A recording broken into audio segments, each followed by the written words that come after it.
Hello and welcome to this video. Today we are joined by Zach here in Apologetics to talk about cosmological arguments. So Zach, how are you? I'm good. I'm super pumped, and it's been a minute since we've talked, so I'm very excited for this. Josh, how you doing? I'm doing very well, thank you. We are finally in Oxford, and I think this might be one of the first videos I've been making from Oxford, so hopefully you will enjoy the new scenario and layout. I know the room's a bit messy, but I'll have to get that sorted in the future. So, Zach, let's start off with thinking about, well, what are cosmological arguments? Yeah, that's a great question. So I like to think of cosmological arguments as going from that, looking at first the idea of like causation. Um, so I think most cosmological arguments are going to have some sort of like principle of sufficient reason, where you're looking at a general idea that like things that exist that are contingent, which generally means like they failed to exist, have some sort of explanation for their existence. Like for example, if my existence is contingent, I didn't have to exist. We'd look for some sort of explanation. We wouldn't just say like, oh, Zach's just like existed eternally forever and ever and ever.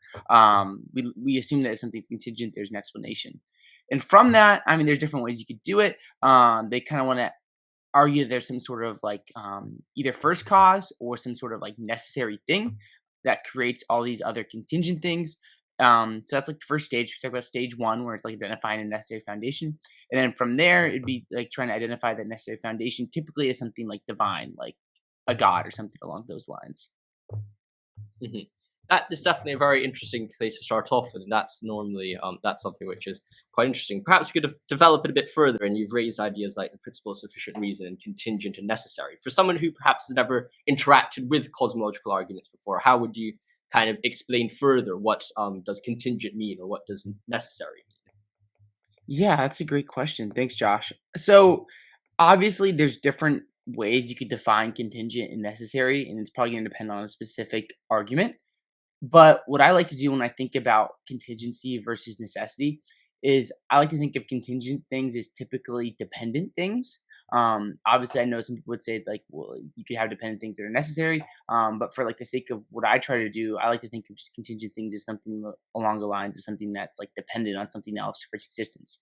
So you could say that, like, for example, we use my existence. Let's say like the headphones you're wearing, Josh, they come from some sort of headphone factory, presumably, wherever they come from, and it's like created and put together. And those headphones haven't just like always existed from the beginning of time, or infinitely into the past, but they came together into some sort of like new formation.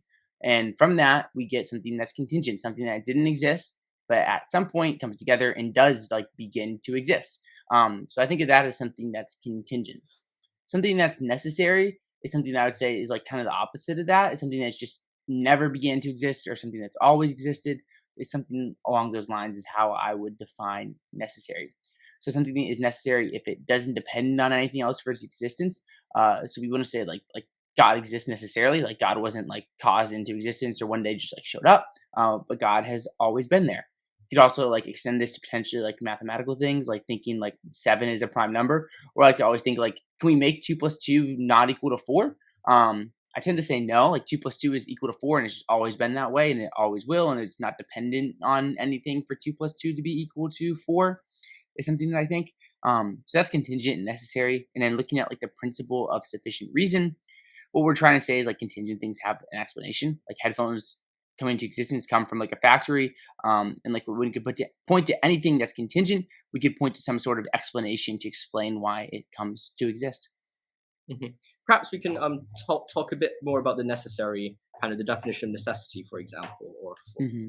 for the time being, just because I think necessity is something which is used quite a lot in philosophy, and there's of course different usages of necessity, especially when someone might be coming back from the aspect of modal logic or something like that, and they view necessity as something which is true in all possible worlds. Now, would you say that the necessity as seen in the cosmological arguments is a similar type of necessity when we say, well, God is necessary is he exists in all possible worlds in perhaps a modal ontological argument kind of sense, or is he necessary in the sense that he doesn't have a first cause, or are they actually both talking about the same type of necessity, or is that kind of a property that you're both kind of pointing towards the same kind of property of God? Yeah, that's a great question, Josh. So I think a lot of it's going to depend on the argument that's being made, Hmm. because I mean, we both are aware of, and hopefully listeners as well, is there's like a wide variety of cosmological arguments. It's not like there's like one the cosmological argument. So I think you have to keep that in light of what we're talking about here. But for me personally, when I raise a cosmological argument, what I'm really trying to get at is the idea that there's something like foundationally like independent that's not dependent on anything else for its existence. There's something that's just like always existed and it's responsible for all contingent things. So in that case, I don't think you'd have to like adopt like a true and like all possible worlds, because obviously you get like modal logic, and all that stuff that goes way over my head. But I think that like when I'm trying to say like there's something necessary, I'm saying there's something that's like um, causally independent that exists because it had to exist. Um, could we conceive of it not existing? Perhaps, but in like the world that we know, we have to have something that's fundamentally independent, and that's kind of what I would get at if I was saying that there's something necessary. Mhm. So perhaps at this point, someone who's not interacted with cosmological arguments yet may be starting to think about, well, okay, we seem to have a general conception of the different terms required for a cosmological argument. We've understood the different ideas of contingency, the different ideas of necessity, and the principle of sufficient reason. Now, we've also talked a bit about, or you've raised a bit about different formulations of the cosmological arguments. Perhaps what are some of the few different formulations? Of course, there are a lot, but what are some of the main kind of cosmological arguments that have been raised in the past? Yeah, that's a great question. So I'm not a historian by any means, but when I think about like kinds of cosmological arguments, I think there's two general forms of styles of arguments. I recently worked on like a little like I've been doing a little like lecture-ish series where I'm building a cumulative case for Christianity. And what I did in that is I brought together like two of the more like prominent versions in my mind. So the first one would be something like a general like contingency argument. So there's a great argument that's from Alexander Proust, which he put in the Black Book of Companion Theology, which goes something like this. Every contingent fact has an explanation. That's premise one. There is a contingent fact that includes all other contingent facts. That's premise two. Therefore, there is an explanation of this fact. Premise three. Premise four is this explanation must involve a necessary being. And finally, Proust concludes like this necessary being is God. So I think that's one style, and when I think about cosmological arguments, I think of arguments that allow for an infinite regress and ones that don't. Proust's argument would allow for an infinite regress. Like there's nothing like saying like the past is infinite. Is goes against Proust's argument. So for people who are like, what's an infinite regress? I would say basically just think of the idea that say that like what if we say that like there's a turtle that's like why does the earth exist? And we said, well, there's just a turtle holding it up. And you're like, well, why is that turtle holding up? It's like, well, there's another turtle. And it's like, why is that second turtle there? Because of a third, and so on and so on. And a similar in infinite regress is going to say, when we ask like what causes something or something else, which causes something else, it's going to keep going forever. It doesn't stop at some first cause; it just goes forever. So that kind of argument, I think, is compatible with an infinite regress. Proust's argument is what I'm mentioning. And there are also more like Kalam style arguments. I'm sure people are familiar with like the Kalam of like William Lane Craig, which is like whatever begins to exist has a cause, the universe began to exist, therefore the universe has a cause. And these arguments try to argue that an infinite regress is just impossible, whether it's like through like scientific discovery or philosophical understanding. And since the universe began to exist, an infinite regress is like either impossible or doesn't exist in our world. There's going to be some sort of explanation, and that's going to be something divine. So those are the two general forms of argument I see. I know there's more and more twists you could add, but by my life, that's the two more like powerful versions of it. Mhm. So I think those are quite good, kind of quite good summaries, because I do think that the reliance or the usage of infinite regress is one of the big differentiating factors between different cosmological arguments, especially if some people, of course, I think most people who are coming into apologetics for the first time might be very familiar with the works of William Lane Craig. He's one of the more popular apologists out there who's defended the Kalam cosmological argument, which kind of works from the finitude of the past towards the existence of God, or at least the existence of a first cause. And of course, there's stage two of cosmological arguments, which tries to identify what the nature of the first cause is.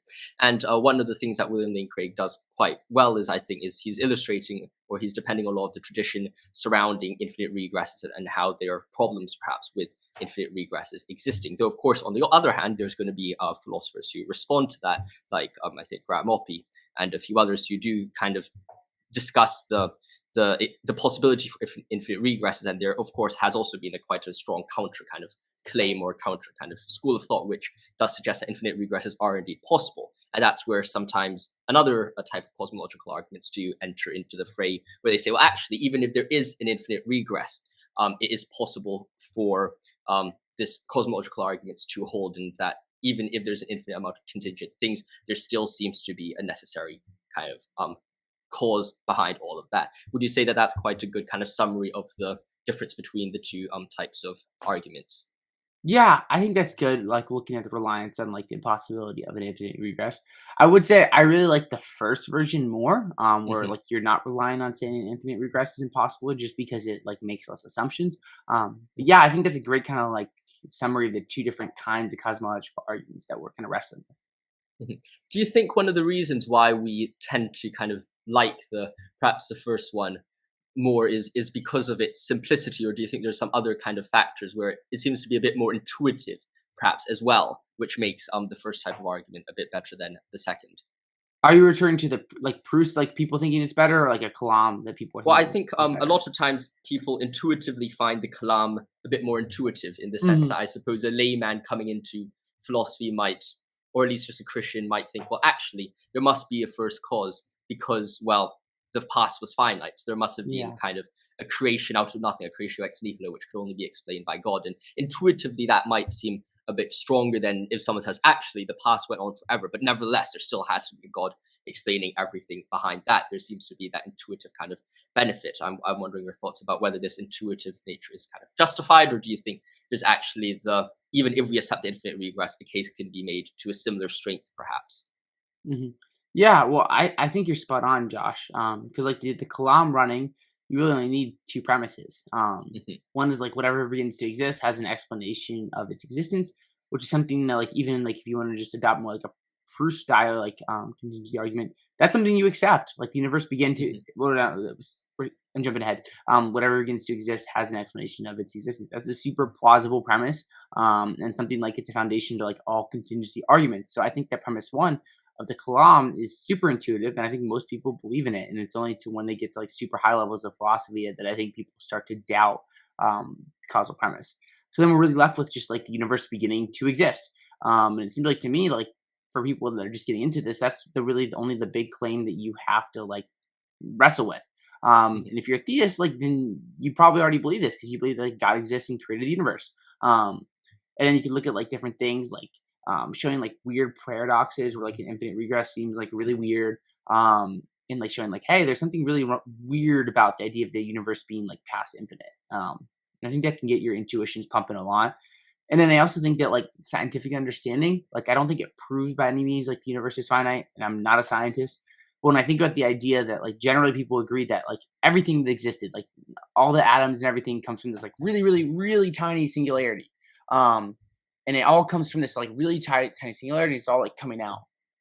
I mean, just that on its own to me is like, what's like, think about like the idea of like the universe being infinite. Would you expect that? And it's like, I don't think so. I mean, I'm not a scientist, but I don't think so. That seems very unintuitive. Whereas in like the universe beginning to exist, everything coming from like a really small like singularity, like really tiny, like spinning outwards. That seems kind of like what you'd expect if the universe Hmm. began to exist.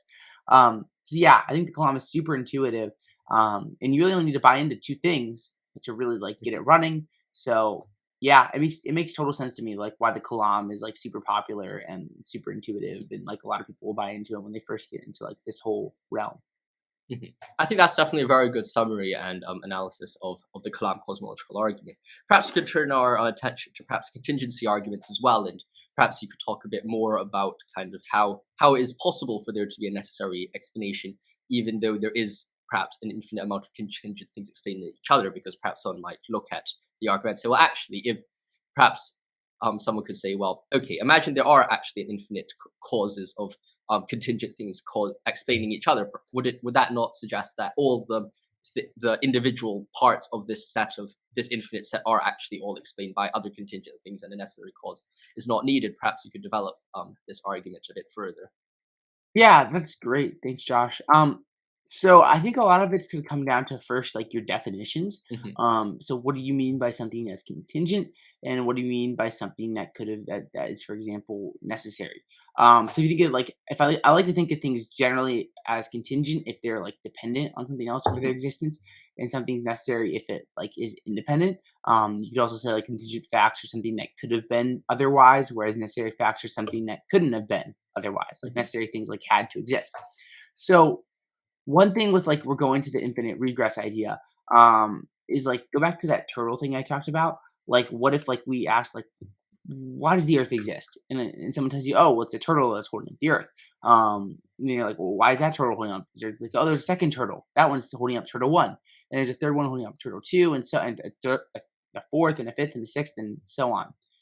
I think the question then like becomes the explanation of like why are there all these turtles in the first place? And why are they all holding up the Earth? Like, what explains like the totality of all of this?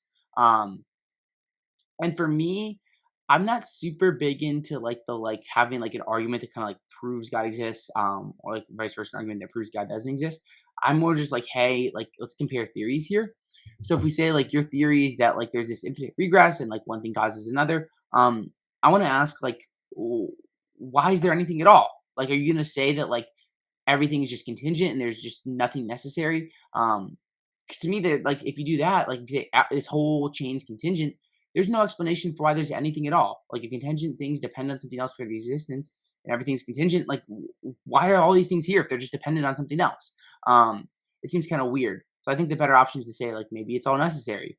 And if that's the case, then it's like well, let's just compare our necessary items. So I would really push the burden on like the person that like who's like pushing the infinite regress. They say like, well, what exactly like where's the work happening here? Like you're saying it's all necessary. You're saying it's all contingent. Like what is happening here? Because I think it's for me, it's hard to like flesh all that out. So I'll leave it there for now. Mhm. So you've talked a bit about the different kind of forms of cosmological arguments, contingency arguments and Kalam arguments. Perhaps we can move a bit further and start talking about something which underlies both of these arguments, which is the principle of sufficient reason or principle of causation. Perhaps Yeah. you can elaborate more about what this principle actually is and what it means when philosophers are talking about this principle of sufficient reason. Yeah, that's a good question. So when I think of the principle of sufficient reason, Josh, what I'm thinking is that like every contingent fact has an explanation for its existence. So when we're looking at things like the existence of like glasses of water or Mhm. shirts or like us or whatever, if we can think that there's things that are contingent, so whatever your definition is, like for example, I'll say a contingent thing is something that's like dependent, or something that could have failed to exist, just two different options there. I'm gonna say all those things have some sort of explanation for their existence. So if there's something that could have been different, there's an explanation for why it exists. If we look at like the possibility of like me not existing, well, there's an explanation for why I exist. If we're looking at the explanation of like why Christian Pulisic is stuck at Chelsea, there's an explanation of like the coaches suck there, and that's why I don't like Chelsea anymore. Like we can have like when we look at contingent facts, like there is explanations for like why they exist. And that's generally the principle of sufficient reason is just like looking for an explanation of something. Now, some people seem to, like traditionally, of course, people seem to have, when they're approached with the Kalam cosmological argument or a contingency argument, perhaps more so the Kalam. I've noticed that in the past they've been more focusing on perhaps the idea that the past could be infinite, and that would in some ways defeat the Kalam cosmological argument. But however, recently there seems to be more literature kind of trying to object to the first premise of the principle of sufficient reason, and of course, it all kind of traditionally it was kind of Hume, which was seen to kind of argue against the principle of causation to some degree and argue for some sense of constant conjunction instead. So how would you kind of describe the potential objections that people may have to the principle of causation or principle of sufficient reason when people are using the cosmological arguments? What are some But things that could commonly be heard? like common things I've heard in objection to it. Yeah. Mhm. Yeah, so I mean, people have pointed to different things like, especially like science, like looking at things like Mhm. radioactive decay or quantum indeterminacy, and saying like, hey, there's indeterministic things that happen in science. How does that fit with like the like a principle of sufficient reason? That's probably the biggest thing I've heard is like looking at these kind of events. Um, there's some people who want to say that like if everything has an explanation, then everything's going to be necessary. Mhm. Kind of the inverse, which is going to lead to like some sort of like modal collapse where there are no contingent facts because everything couldn't have been otherwise than the way it is. Like it just all had to be this way because everything has an explanation for its existence. Mhm. Um, Those are two of the bigger ones. I mean, you could also do like conceivability, like it's just possible, like like the universe just began to exist. There's no reason for it. Like that's that. Close up shop. So those are some of the bigger things I've heard. So yeah. Mhm. How would someone perhaps go around arguing against people who doubt the principle of sufficient reason? What are some responses that could be made? Yeah, so I think the best thing to do is kind of look at some explanations for like why I think the PSR is true or the Mhm, principle of sufficient reason. So I think there's three really good ones. There's probably more. One is that it's just like intuitively obvious. Like we just like in our everyday experience, we just look for explanations. Like it's not like if there's like a crime where we're just like, oh, things just happen. mhm, Like we look for explanation. If you get slapped in the face, you're like, oh shoot. Like you look around and suddenly you're like, who slapped me in the face? Or like what mhm, hit me in the face? You're like, oh, sometimes just things just happen with no reason mhm, whatsoever. It's very intuitive that like things have explanations. I also think that like this is kind of like a foundational part of modern science. mhm, Like we look for explanations for things. We don't just like say like, "Hey, dark matter exists." That's it. Whatever. We're like, why is it here? What does it do? Things like this. We look for explanations. Um, and like things having explanations seem to be like fundamental to like modern science. mhm, And then finally, I'm gonna say like there's no known violations to the principle of sufficient reason. mhm. So like all that quantum stuff you might want to bring up, well, I'm gonna say that doesn't actually like violate the principle of sufficient reason. And since everything that we've encountered has an explanation for its existence, there's really good reason to think that like the PSR is true. In fact, so Mhm, those are a few things I would do is try to raise some of the reasons for mhm, to kind of push it. mhm. That's definitely quite interesting. I think right now we've talked quite a lot about the different kind of stage ones of the cosmological arguments, kind of getting it from the causation of the road or the observation of the road to this form of necessary first cause. Perhaps we can develop a bit more about stage two of the cosmological arguments, Hmm. just because I think a lot of the times in the past, like people like William Lane Craig and people have been focusing so heavily on stage one that it's almost been granted, I would say, or accepted most of all that there is kind of some sense of causation going back to some sort of necessary causes, and now most of the focus surrounding at least a lot of people being interacting who may be interacting with these arguments online might be more kind of challenged by the stage two of cosmological arguments because they might be thinking, well, okay, yes, it's nice that we've got a necessary first cause, but how are we meant to know that this first cause is God? How may you respond to that? And well, how have people been going around exploring the stage two of cosmological arguments? Yeah, that's great, Josh. So what I generally think is that my views have changed a lot since like I first started like looking at this. Like I don't even know if it's still up, but if you went back to like my channel, one of the first videos I ever did was like how the Big Bang proves that God exists. I'm trying to find it right now as I'm talking, and I used to think that like similar to Craig, like you could do like a Big Bang argument. It could be like time, space, and matter begins to exist, so the first cause must be timeless, spaceless, and material. Boom, like we got God just like that. So that's something I used to think that we could do was kind of like argue for something like showing like it's just been proven that the universe began to exist. What I think more recently now that we have to do is more like a theory based approach. So one of the things I'm very like attracted to like a Swinburnian approach where what we're doing is really like comparing theories or like more like an opy as well. We're gonna ask like, hey, like we agree that there's something necessary. There is some sort of foundation. Now let's just think about like what this foundation is. I want to say it's God, because I think that God's a very simple theory, and it explains a lot of things. So that's kind of the theory that I would push. And from there, I'm not going to try to like have some sort of like slam dunk like premise argument that proves that God exists, but more like saying, hey, when we're looking at these things, it just looks like what we'd expect if God exists. Um, and then I'd say like, well, what's your theory? And let's just kind of compare theories and see which theory is going to win out. So that's what I would do.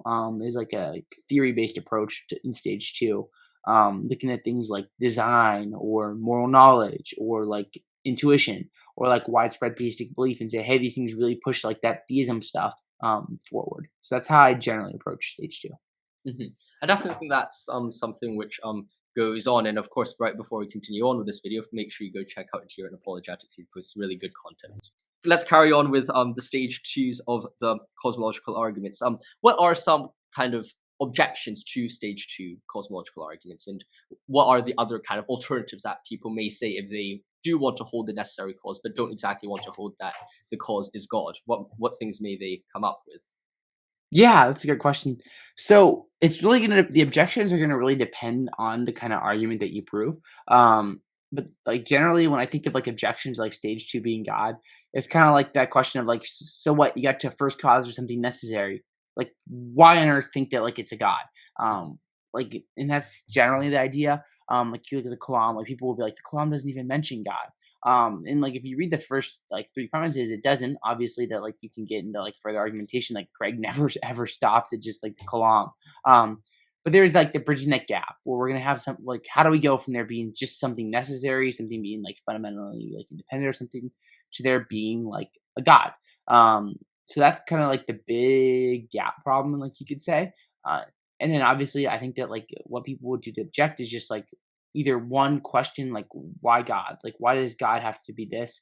Or two, like bring their own theories. Like what if it's like like something like a quantum field, or maybe it's just like matter and energy just always existed, or something along these lines. So I think that's kind of like the big like problem is like looking at like how we're gonna get like God being the first cause, with like all the other kind of like options out there, whether it being like quantum fields or matter energy, or like all other kinds of crazy stuff that I fully can't get my mind wrapped around. So yeah. Mhm. Perhaps in a response to these objections, what are possible kind of responses that a theist could turn to? Of course, they could turn back to their own hypothesis and say, well, actually, my hypothesis is perhaps more probable than your hypothesis. But apart from that kind of response, are there any other options that a theist could use? Yeah, I mean, I think that there's two ways you could do it. One is you could attack other people's options, or two, you could try to build up your own like kind of Mhm. option for what's something necessary. So you could say like, hey, um, matter energy, like that seems super like arbitrary. Like why are there this many like fundamental like particles or something along these lines rather than something else along those lines? So you could attack different approaches, or different options that other people bring out as like here's a theory to explain everything.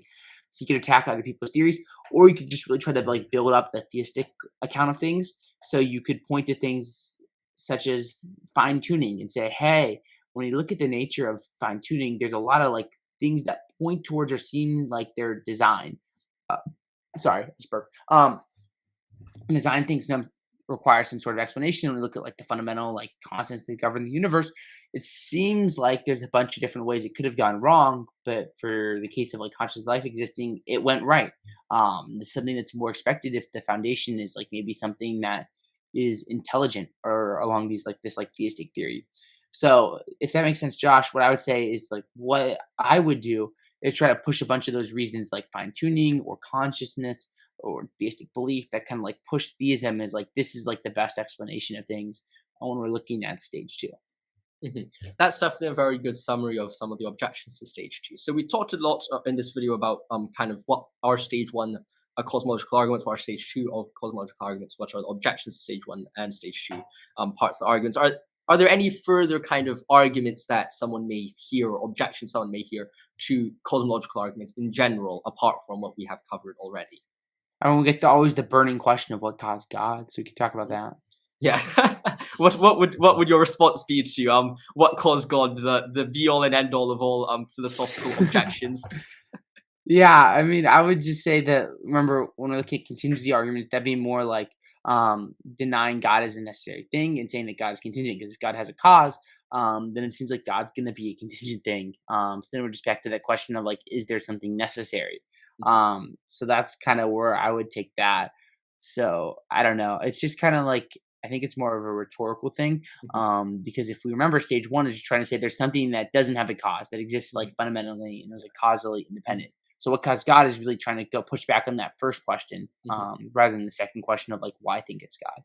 mhm. Yeah, definitely. I think that that is quite a good summary of all the objections. Before we end off this video, or is there anything more you want to add or kind of discuss about cosmological arguments in this introductory video? I would just encourage people to like try to keep an open mind. Mhm, Like one of the things that I try to do is I realize that I'm limited. I'm not a philosopher. I'm not studying to be a philosopher. So I highly doubt like I have all this stuff figured out. Um, but just use this and use other tools to just like investigate these things and try to kind of like think for yourself about what it is. Like I remember there's a point in my own life when I was really sold on like a Kalam style argument, and I was like, "This prove God exists. Like we're done here." And now, like, I don't think that at all. Like, I think the Kalam still works, but I think there's a lot more work than what I first understood with the Kalam. So I would just encourage people to use these tools to think for yourself, and you don't have to be like a trained like philosopher or anything to really think for yourself and try to figure this out. Because sometimes the more you know, the more things can get like bogged up, and sometimes you just need to take a step back and just that might help you think about things more clearly. So that's one of the reasons I really enjoyed this, Josh, is like I'm busy working a full-time job and doing these podcasts, and I've done a lot of more stuff on the problem of evil. So when you're asking me all these questions about the cosmological arguments, I'm like, well, actually, I haven't really thought about this a lot in a couple months or like 6 months or a year. And it helps me kind of like think about things more clearly because sometimes you really do need to step back. And when you do, you see things more clearly. Or sometimes you see things you have to think about more. Like I need to think about more like what actually is the definition of something that's contingent. That's something I need to like refine. Whereas something like the causal principle, I step back now and I'm like, that's really intuitively obvious. Like there's no way the causal principle is false.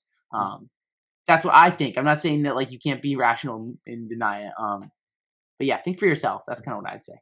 Now, finally, before we end off this video, are there any kind of books or any kind of material that you would recommend if someone was trying to get into cosmological arguments, kind of to start off with? I think the best place to start is there's a really good book called How Reason Can Lead to God by Josh Rasmussen. And it's not just about contingency arguments, but I think it's super helpful for looking at like a general contingency argument from that perspective. So you can get that on like Amazon or whatever.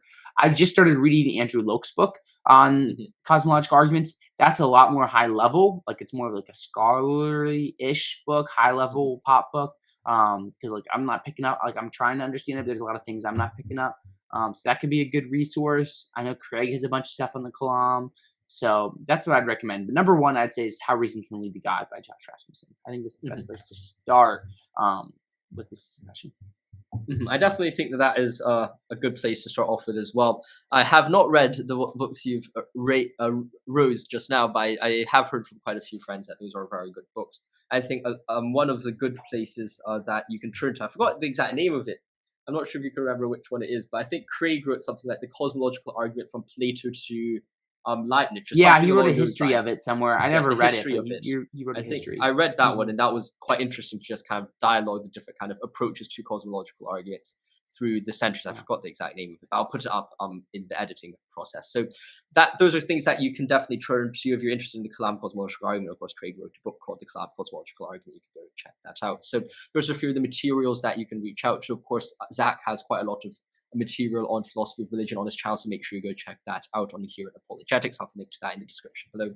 Like always, thank you very much for coming onto this channel, Zach. Always a pleasure to talk to you. Is there any final thoughts or comments before we end off this video? I really value a lot, Josh, and I'm glad we got to talk again. And yeah, that's it. I'm jealous that you get to be in England and go watch all these like soccer games, and I'm stuck here in America. But yeah, I mean, I love this conversation, and I enjoyed talking with you. Yes. Thank you very much for coming on once again. Hopefully you enjoyed this video and hope you found it helpful. Stay safe, my friends. See you soon. Thank you for watching, and goodbye. I'll see you next one.